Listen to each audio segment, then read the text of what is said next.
According to the French Statistics Agency, the French earn no better than they did in the past.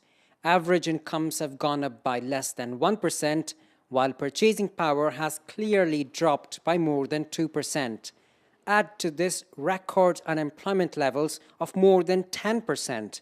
President François Hollande had promised last year to improve all these figures.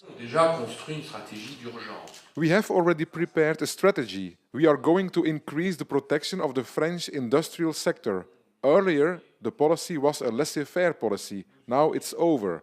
Now the government will not promise any miraculous solutions, but the state has a lot of power to act, and this is its strength.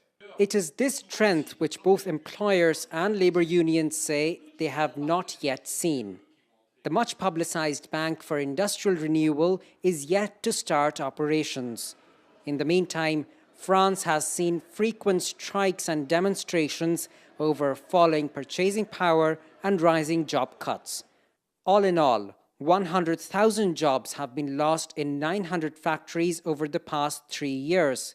Peugeot Citroën and ArcelorMittal have been the worst affected companies. With so many jobs disappearing and a freeze on salaries for many among those who are lucky to have a job, discontent has been on the rise, particularly among the labor unions. A new social setback for employees. This is the result of the government's lack of urgent steps. We feel it's only trying to please company bosses and wants us to be more flexible over hiring and firing. We think this is not acceptable. Meanwhile, employers have been warning they have little incentives to hire in the country. It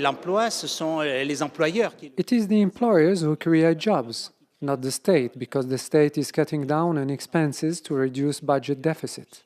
The government needs to create an environment where employers do not have to pay high employment taxes and they can invest.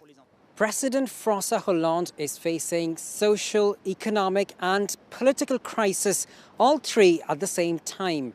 Last year, he had been elected to power when he promised he would revive the country's economy. Both employers and labor unions say it is high time he acts on his promises. Anistia Proy, Press TV, Paris.